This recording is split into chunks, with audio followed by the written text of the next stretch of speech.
ஒரு ஹெல்த்தியான breakfast recipe தான் இப்போ இந்த வீடியோவில் பார்க்க போகிறோம். பாலக் பன்னீர் ஸ்டஃப்டு பராத்தா இல்லைன்னா சப்பாத்தின்னு கூட சொல்லலாம். அதுக்கு ஃபஸ்ட்டு பாலக் எடுத்துக்கோங்க. இது நம்ம 1 நிமிஷம் கொதிக்க வைக்க போகிறோம்.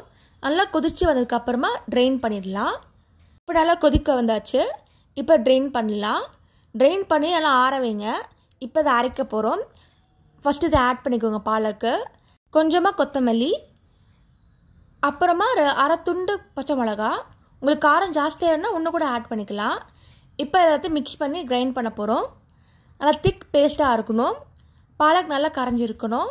இப்போ நம்ம சப்பாத்தி மாவு பண்ண போகிறோம். அதுக்கு முதல்ல கோதுமை மாவு போட்டுக்கோங்க. உங்களுக்கு பாலக் ஃப்ளேவர் ஜாஸ்தியாக வேணும்னா மாவு கம்மி பண்ணிக்கோங்க. நான் 3 கப் மாவு எடுத்திருக்கேன். இப்போ உப்பு ஆட் பண்ணிக்கிறேன். இப்போ இந்த பேஸ்ட்டும் ஆட் பண்ணிக்கிறேன். கொஞ்சமாக தண்ணி ஆட் பண்ணிக்கிறேன் மிக்சியில் போட்டு. இப்போ லைட்டாக எண்ணெய் ஊற்றிக்கிறேன். நல்லா மாவு ஸ்டஃபிங் ஒழுங்காக இருக்கணும். இதை ஊற வைங்க ஒரு 10 நிமிஷம். இப்போ நெக்ஸ்ட்டு ஸ்டஃபிங் ரெடி பண்ணுறோம். அதுக்கு பன்னீர் நல்லா கிரேட் பண்ணிக்கோங்க. நல்லா பொடியாக இருக்கணும். இப்போ மசாலா ஆட் பண்ணலாம். கொஞ்சமாக மிளகாத்தூள், பெப்பர், சால்ட், அதுக்கப்புறம் கரம் மசாலா ஆட் பண்ணுறேன். இப்போ நல்லா மிக்ஸ் பண்ணிக்கோங்க. மசாலா ஈவனாக ஸ்ப்ரெட்டாக இருக்கட்டும். இப்போ மிக்ஸ் பண்ணி ஓரமாக வச்சுருங்க.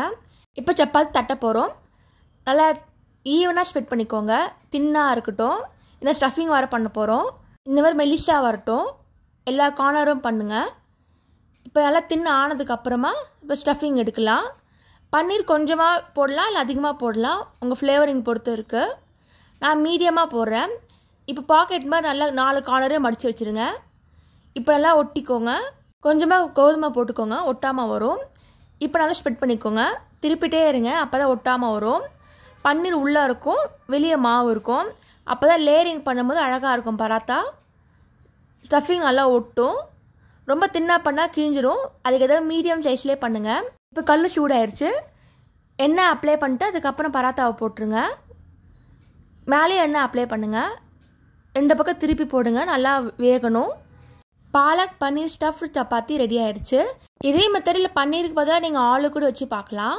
சப்பாத்தி தொட்டுக்க கார சட்னி பண்ணியிருக்கேன். இதோட ரெசிபி டிஸ்கிரிப்ஷனில் வச்சுருக்கேன்.